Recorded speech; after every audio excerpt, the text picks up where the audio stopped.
Last fall, I unexpectedly inherited this car. I replaced the worn tires with snow tires for the winter. Now these wheels you see here are summer tires on rims that I bought many years ago when I was young, single, and stupid, and had been hanging on to them for all this time. Well, luckily, they fit this car. And that left me with these crusty steel winter wheels. So join me today as I attempt to improve the appearance of them.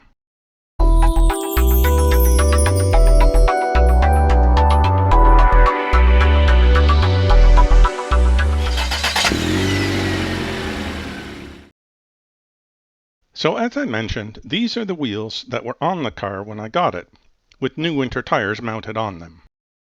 The first step of the process is to give them a thorough cleaning.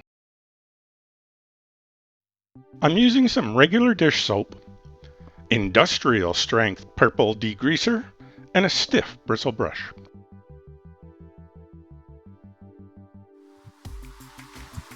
In this view, it's clear to see that two of the rims are in worse shape. My goal for this project is not to achieve a showroom quality result. I just want to improve their appearance so they look good from 20 feet away. I guess I could have bought two new rims, but this way saves me about $150, and you know, I'm cheap. I'm also old, so I'm using this garbage can to raise the wheels to a comfortable height.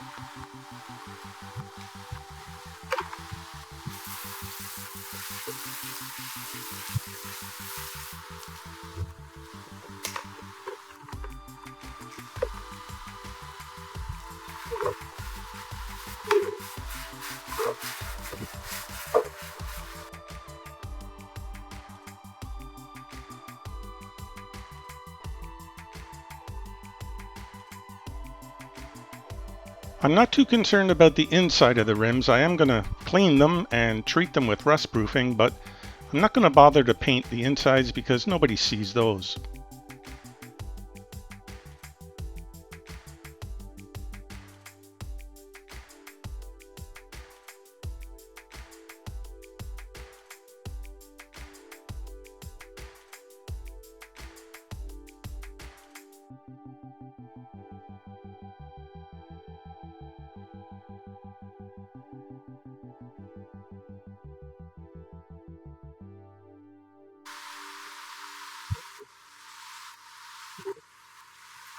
Once they are dry, I apply a liberal amount of the degreaser and work it in.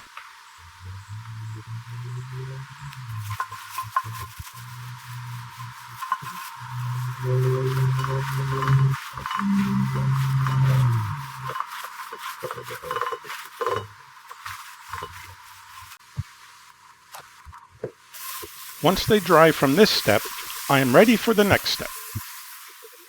These are the supplies I will use: an angle grinder and a drill, the various grinding brushes and wheels, and my personal protection equipment. Here I have wrapped the valve stem to protect it from the abrasives. I start by using the angle grinder with a brass wire cup attached. I'm also starting with the heavily rusted wheels first. You might have noticed that I've also ditched my shorts for some long pants.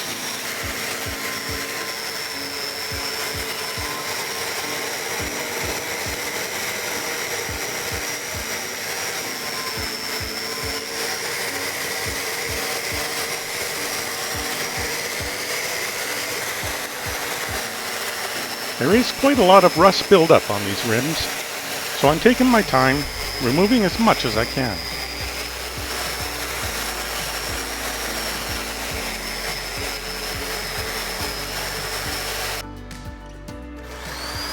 This grinding preparation took the longest amount of time throughout the whole process. I ended up spending about 2 hours grinding and sanding.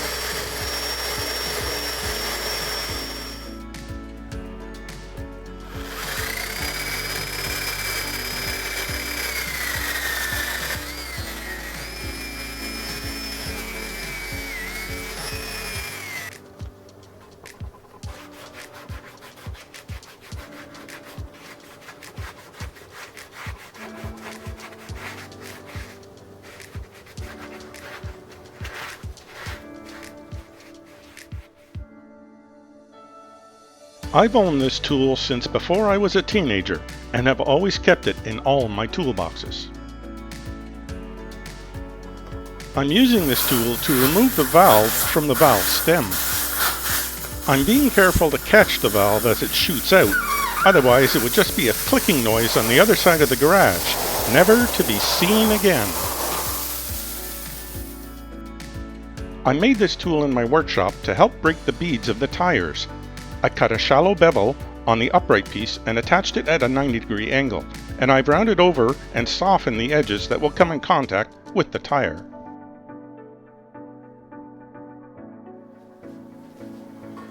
I'm using my staircase as an anchor point, which I lever the tool to break the bead. I try to get the breaker block as close to the bead location as possible.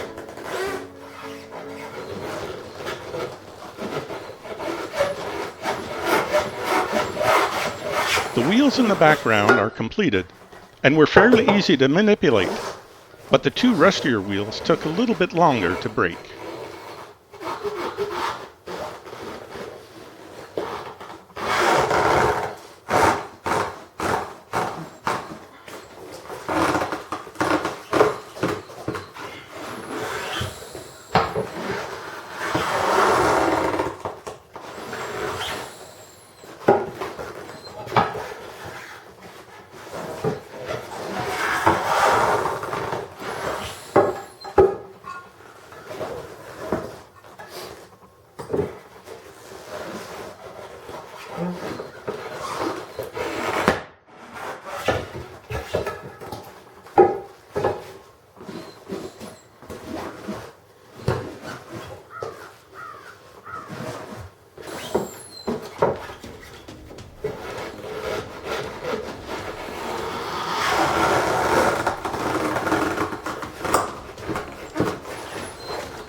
This next step is the reason why I had to break the beads.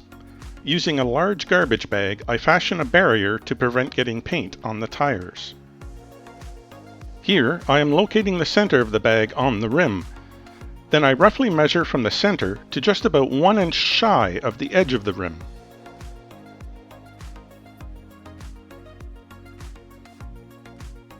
After cutting the center section out, it leaves me with a hole roughly 2 inches smaller than the rim diameter.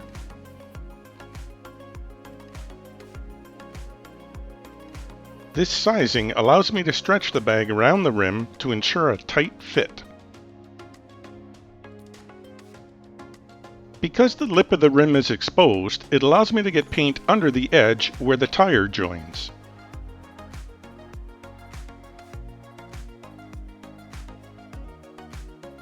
For the first sealing step, I'm using this rust conversion spray.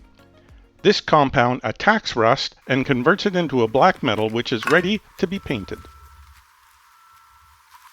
I'm replacing the valve cap to prevent any spray from getting into the valve stem.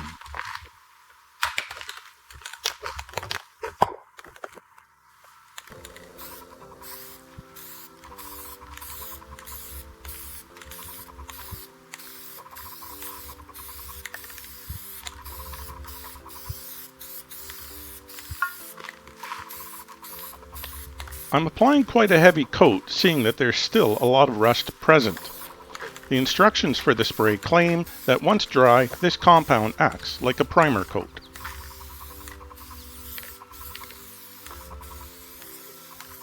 When this converter dries, I'm going to apply a high build primer, followed by the final high gloss black layer.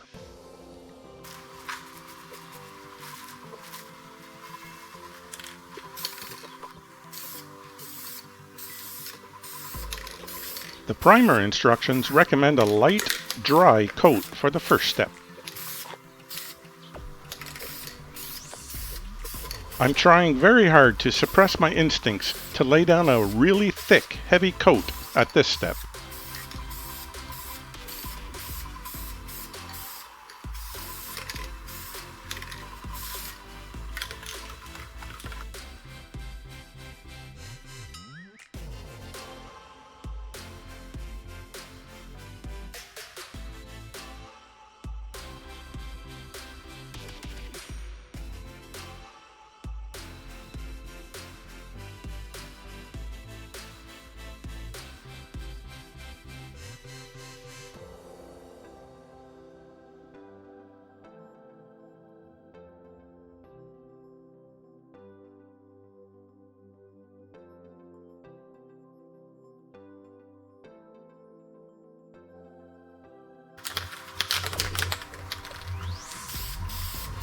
After an hour, I'm ready to apply the second coat.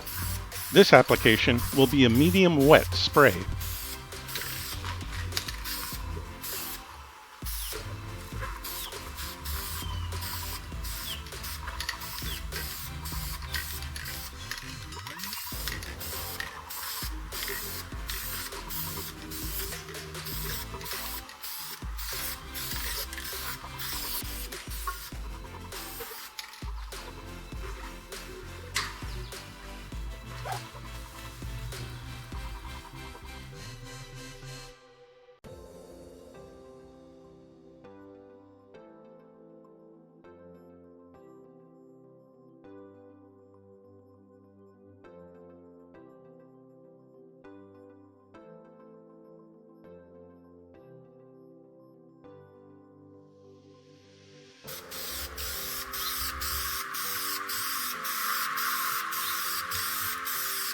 The third and final coat will be another medium wet spray.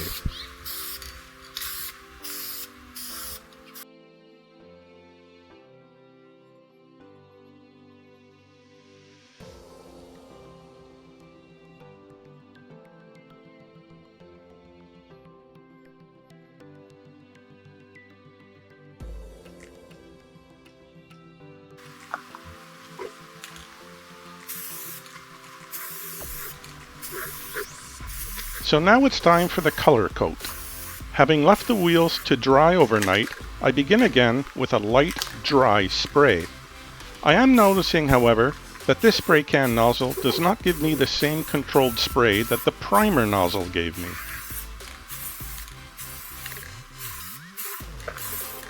There is a change to my procedure that I would advise anyone trying this method of painting to adopt. Now it's too late for me for this change, but I would suggest removing and reapplying the garbage bag after the primer coat dries. I will explain more in detail in just a few moments.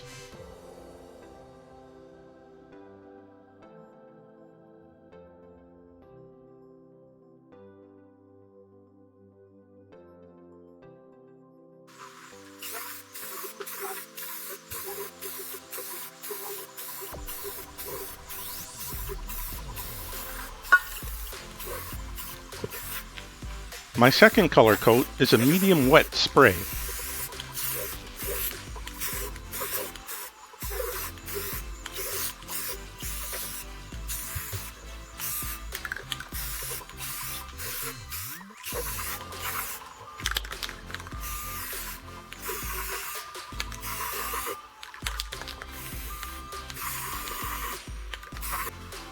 And here is the reason I suggest changing the bag out after the primer coat dries. The primer does not adhere to the plastic bag and will lift off onto the freshly painted black layer. A bit of a pain to hide the paint where the gray chips cause contamination, but again, for my purposes, good enough for a 20-footer.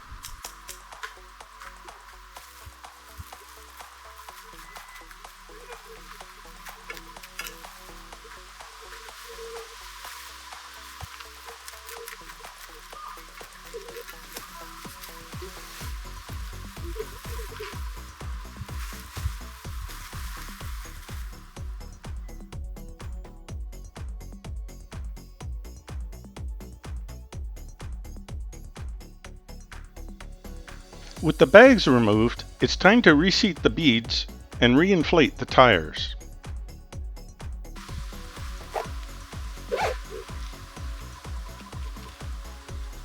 Here, I am reinstalling the valves into the valve stems.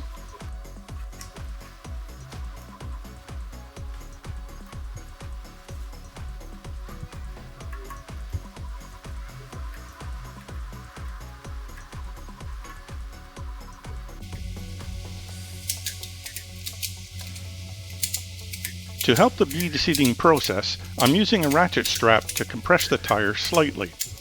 Doing this forces the bead closer to the bead seat area of the rim.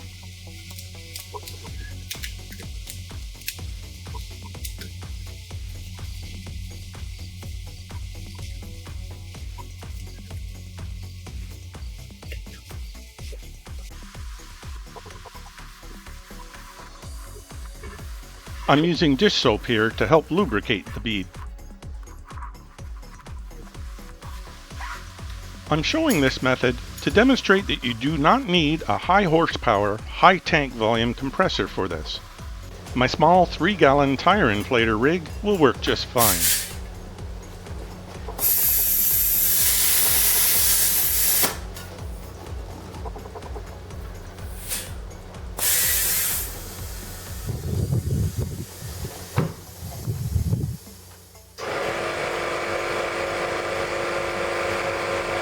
Once I'm confident that the bead will hold, I remove the strap.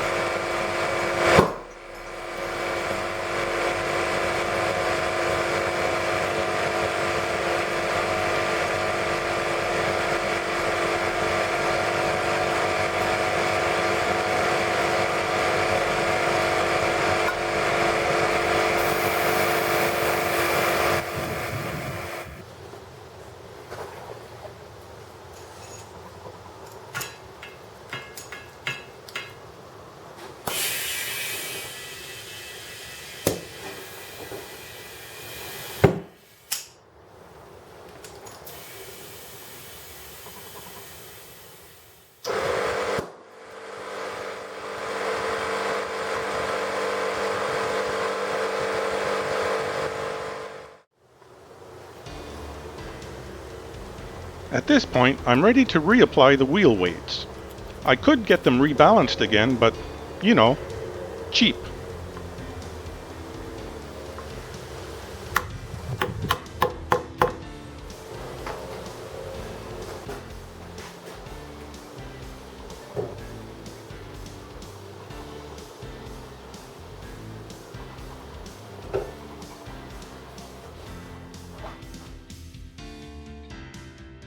And now for the most unnecessary step.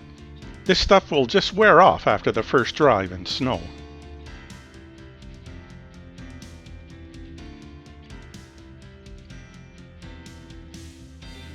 So that was my take on painting rims.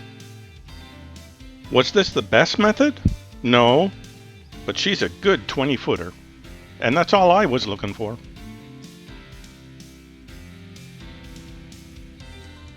Thank you for joining me today behind the red door.